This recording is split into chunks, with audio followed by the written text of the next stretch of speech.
ఓం శ్రీ గురుభ్యో నమ. ఆదిత్యాది నవగ్రహ దేవతాభ్యో నమ. శ్రీ పరాభవ నామ సంవత్సరం కుంభరాశి వారి యొక్క ఫలితాలు చూద్దాం. కుంభరాశి వారు ఏ జన్మ నక్షత్రాల వారు కుంభరాశి వారి కిందకి వస్తారో అనే విషయాన్ని చూసి ఆ తర్వాత వారి యొక్క ఆదాయ వ్యయాలు ఏ విధంగా ఉన్నాయనే పరిశీలన చేసి అలాగే వివిధ వృత్తుల వారికి ఎటువంటి ఫలితాలు ఉన్నాయనేది చేద్దాం. ముందుగా కుంభరాశిలో ఉన్నటువంటి నక్షత్రాలు చూస్తే ధనిష్ట 3-4 పాదాలు, శతభిషం 1-2-3-4 పాదాలు, పూర్వభాద్ర 1-2-3 పాదాలు, వీటిని కలిపి మనం కుంభరాశి వారిగా చూస్తూ ఉంటాం. అలాగే వీరి ఆదాయ వ్యయాలు ఏ విధంగా ఉన్నాయి అన్నప్పుడు ఆదాయం 2 గాను, వ్యయం 8 గాను ఉంది. రాజ్యపూజ్యం 4 గాను, అవమానం 2 గాను ఉంది. రాజ్యపూజ అవమానాలు చాలా వరకు మంచి ఫలితాన్ని ఇస్తూ ఉన్నాయి.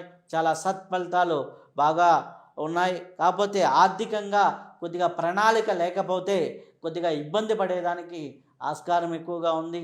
కాబట్టి ప్రణాళికాబద్ధంగా ఆర్థికంగా చూసుకొని ముందుకు వెళ్తూ ఉంటే చాలా బాగుంటుంది. అలాగే మీకు గౌరవ మర్యాదలు అయితే బాగా కనిపిస్తున్నాయి కాబట్టి ఇటువంటి ఇబ్బంది ఏమీ లేదు. అలాగే ముఖ్యంగా ఈ కుంభరాశి వారికి గ్రహ సంచారం ఏ విధంగా ఉంది అనే విషయాన్ని పరిశీలించినప్పుడు గ్రహ సంచారం చూస్తే 6వ ఇంట్లో ఈ యొక్క లోహమూర్తిగాను గురువు సంచారంలోకి వస్తున్నాడు. జూన్ వరకు చూసుకుంటే ఏప్రిల్, మే, జూన్ వరకు చూసుకుంటే మనకి పంచమ స్థానంలో ఉంటున్నాడు.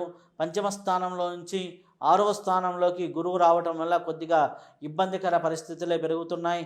అలాగే 2వ ఇంట్లో శని ఉన్నాడు కాబట్టి ఏలినాటి శని ప్రభావంలో చివరి భాగంలో మీరు ఉన్నారు. వచ్చే సంవత్సరం ఏప్రిల్ వరకు ఏలినాటి శని ప్రభావం ఉంటుంది కాబట్టి శని దోషం కూడా బాగానే ఉంది. అలాగే ఈ యొక్క రాహు కేతువులను చూసుకున్నట్లయితే రాహు లగ్నంలో అంటే రాశి యందు కుంభరాశి యందు 7వ స్థానం నందు కేతు ఉన్నాడు కాబట్టి రాహు కేతువుల వల్ల కొద్దిగా ఇబ్బంది ఉంటుంది. సంవత్సరాంతం వచ్చేసరికి